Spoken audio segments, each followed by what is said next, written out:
শনিবার জেলার দুই প্রান্তে দুই কালী মন্দিরে পুজোর মাধ্যমে নির্বাচনী প্রচার শুরু করলেন উত্তর ও দক্ষিণ মালদার বিজেপি প্রার্থীরা।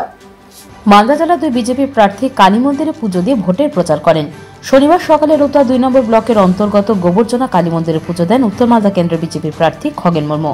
পাশাপাশি মালদা ইংরেজ বাজারের জহরতলা কালী মন্দিরে পুজো দিয়ে জনসংযোগের মাধ্যমে নির্বাচনী প্রচার সারেন দক্ষিণ মালদা কেন্দ্রের বিজেপি প্রার্থী শিরূপা মিত্র চৌধুরী।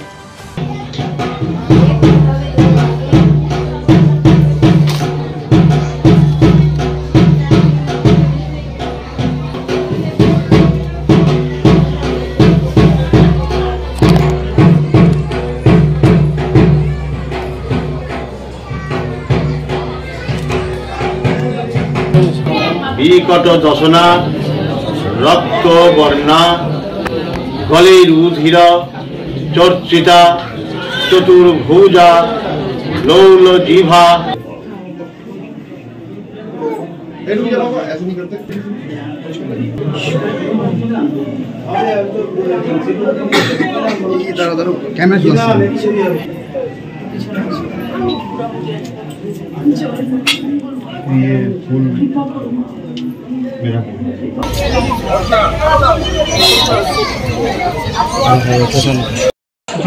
আমাদের মালদা বিখ্যাত মা জহরাতলায় ইংলিশ বাজারে পুজো দিয়ে মায়ের কাছে কৃপা প্রার্থনা করলাম। আমাদের দক্ষিণ মালদা লোকসভা কেন্দ্রের সবচাইতে বড় এবং সবচাইতে মানে ধর্মস্থানের মধ্যে মানে সুবিখ্যাত সারা ভারত জুড়ে পৃথিবী জুড়ে মা জহরার কৃপা সবাই প্রার্থনা করতে আসেন। আমিও লোকসভার নির্বাচনে উত্তীর্ণ হয়েছি, তাই আমি মায়ের কাছে কৃপা প্রার্থনা করতে এসেছি। কি আশা করছেন? মা জহরার কৃপায় আমার মনে হচ্ছে এবার মা আমাদের তরি পার করে দেবেন, এরকম মনে হচ্ছে। এখন মা ঠিক করবেন কি করবেন। মানুষ তো জয় শ্রীরামের নামে পাগল হয়ে রয়েছে। আপনি এখানেও দেখুন চতুর্দিকে আজকে আমাদের যেভাবে মায়ের কৃপায় যেভাবে চতুর্দিকে আজকে সাড়া পড়েছে, আমার খুব ভালো লাগছে। মনে হচ্ছে দক্ষিণ মালদায় এবার আমরা পদ্ম ফুল দিয়ে মায়ের পুজো করতে পারবো, এটা আমি আশা করছি। তবে শ্রী শ্রী মা জহরার কৃপা ছাড়া আমাদের কিন্তু কোনো কিছুই হবে না, তাই মায়ের কাছে এসেছিলাম।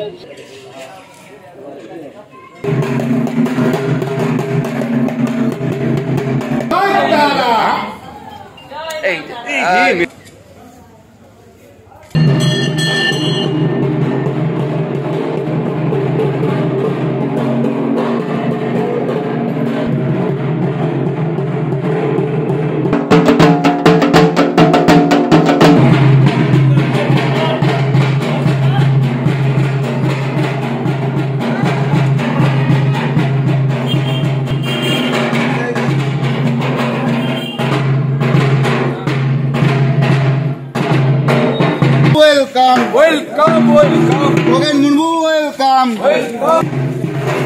আমরা আজকে সবাই গোবরজনা মা কালী মন্দির এবং বাবার মন্দিরে আমরা সবাই আজকে পুজো দিয়ে এখান থেকে আমাদের নির্বাচনের যে প্রচার, আমাদের বিশেষ করে রতুয়া বিধানসভার নির্বাচনী প্রচার আমরা শুরু করব।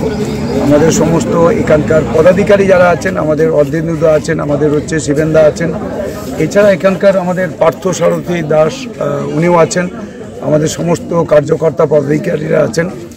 আমরা এখান থেকে কাজ শুরু করব, আমাদের প্রচার করব, বাড়ি বাড়ি যাব, মানুষের কাছে আমরা সংযোগ তৈরি করব।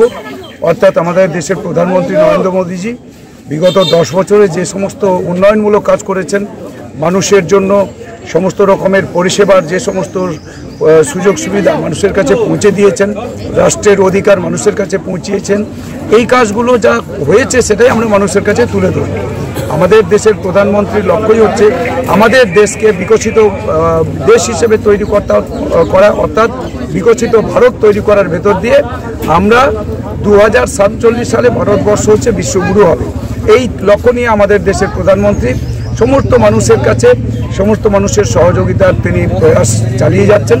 তো আজকে আমরা সমস্ত মানুষের কাছে আমরা যাচ্ছি, মানুষের কাছে আমাদের এই প্রচারের কাজ আমরা অনেক দিন থেকে শুরু করেছি। আজকে আমরা রতুয়া বিধানসভায় আমরা আমাদের এই পুজোর পর আমরা এখন আমাদের এই কার্যক্রম আমরা শুরু করি। গ্রামের লোকজন একটাই কথা বলছেন যে আমাদের দেশের প্রধানমন্ত্রী নরেন্দ্র মোদীজি দেবতুল্য মানুষ, যিনি সমস্ত মানুষের প্রাণ তিনি রক্ষা করেছেন। করোনার মতো একটা মহামারীতে আমাদের দেশের মানুষকে, দেশের 140 কোটি মানুষকে তিনি রক্ষা করেছেন। আমাদের ভারতবর্ষ ছাড়াও আমাদের 101টা দেশে যে এখান থেকে ভ্যাকসিন তিনি পরিষেবা দেওয়ার ফলে বিশ্বের 101টা দেশ, সেই দেশের মানুষরাও আজকে হচ্ছে আমাদের দেশের প্রধানমন্ত্রীর যে এই পরিষেবা পেয়ে তারা আজকে বেঁচে আছেন। এই জন্য মানুষ সবাই আমাদের দেশের প্রধানমন্ত্রীকে আবার প্রধানমন্ত্রী দেখতে চায়, অর্থাৎ নরেন্দ্র মোদী আবার তিনি প্রধানমন্ত্রী হবেন। এই জন্য সমস্ত মানুষ এক হয়েছেন, জাতি ধর্ম নির্বিশেষে সমস্ত রাজনৈতিক দলের মানুষ তারা সবাই বলছেন যে একমাত্র দেশের যদি প্রশাসক হিসেবে দেশকে যদি শাসন করার বিষয়টা থাকে বা দেশকে রক্ষা করতে পারেন একমাত্র ভারতীয় জনতা পার্টির আমাদের দেশের নেতা এবং আমাদের দেশের প্রধানমন্ত্রী নরেন্দ্র মোদীজি। সিএএ সম্পর্কে যারা বলছেন, সিএএ এর দন্তস্ব হর্ষিকার যেটা সেটাই জানে না, সি জানে না। সিএএ তার মানে কি জানে ওরা? সিটিজেনশিপ অ্যাক্ট, যেটা আমাদের 1955 সালে এমেন্ড হয়েছে। তাহলে সিএ অনেক দিনের, 1955 সালে সিএ মানে সিটিজেনশিপ অ্যাক্ট, এটা 1955 সালে হয়েছে। তো আজকে এখানে অ্যাক্ট মানে এটাকে এমেন্ড করা হয়েছে। এমেন্ডমেন্ট মানে এটা কি? এমেন্ডমেন্ট মানে কিছু বিষয়তে যুক্ত করা হয়েছে, এর সঙ্গে একটা নতুন কিছু বিষয় আমরা লোকসভাতে সেখানে আমরা বিলের মধ্য দিয়ে সেটাকে আমরা আমাদের দেশের জন্য লাগু করা হয়েছে। তো এখানে এমেন্ড করা হয়েছে 6টা জাতি, যে 6টা জাতি বাংলাদেশ থেকে, পাকিস্তান থেকে, আফগানিস্তান থেকে যারা আসছেন, এখনই যদি আসেন তাদেরকে এখানে তাদের নাগরিকত্ব দেওয়া হবে, এটাই বলা আছে, এর বাইরে কিচ্ছু বলা নেই। হিন্দু আছে, পার্সি আছে, শিখ আছে, বুদ্ধিস্ট আছে, খ্রিস্টিয়ান আছে, এইরকম যে 6টা জাতি আছে, যারা জৈন আছেন, যারা অন্য জায়গা থেকে আসছেন অর্থাৎ ভারতবর্ষের বাইরে থেকে আসছেন, তারা হচ্ছে ভারতবর্ষের নাগরিক হওয়ার কথা, তাদের থাকার কথা, এখানেই থাকার কথা।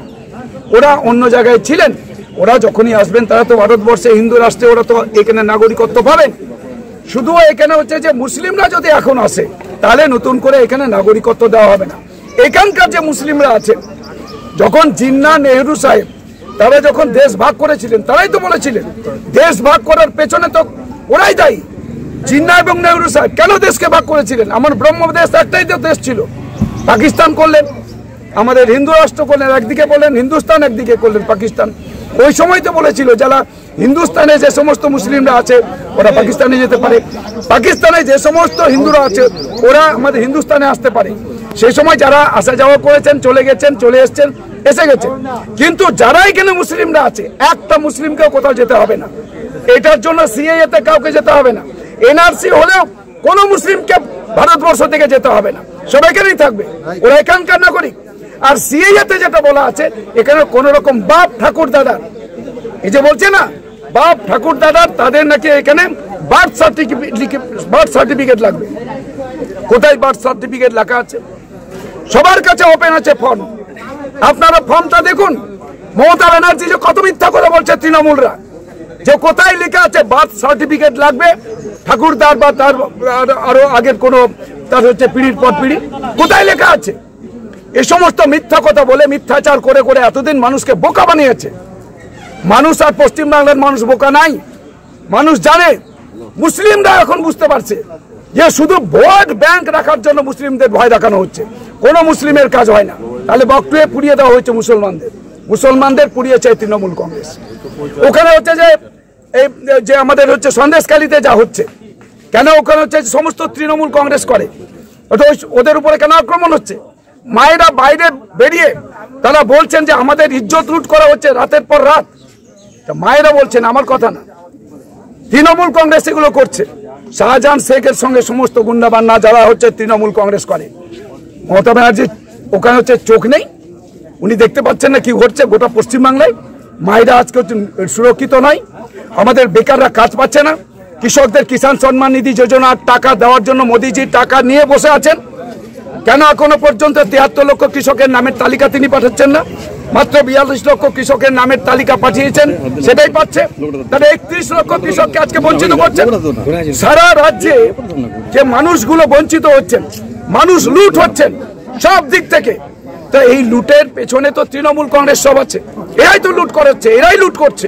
আর গরিব মানুষ এখানে সব দিক থেকে বঞ্চিত হচ্ছে, বঞ্চনার জন্য দায়ী হচ্ছে তৃণমূল কংগ্রেস, রাজ্যের মুখ্যমন্ত্রী, রাজ্যের তৃণমূল কংগ্রেসের সরকার। পাথর ছাড়াই প্রতিকার সম্ভব। মালদার প্রাচীনতম ভৃগু বংশ জ্যোতিষী পণ্ডিত এস শাস্ত্রী। দাম্পত্য সমস্যা, বিবাহে বাধা, ব্যবসায় অবনতি, পরীক্ষায় অকৃতকার্যতা, ভাগ্য গণনা, গোষ্ঠী বিচার, ঠিকুচি গোষ্ঠী এবং মৃত্যু ছাড়া সকল সমস্যার সমাধানের জন্য যোগাযোগ করুন জগদম্বা জ্যোতিষ কেন্দ্র, বিবেকানন্দ স্কুলের পাশে, মালদা। মোবাইল 09730278332 অথবা 09332056956।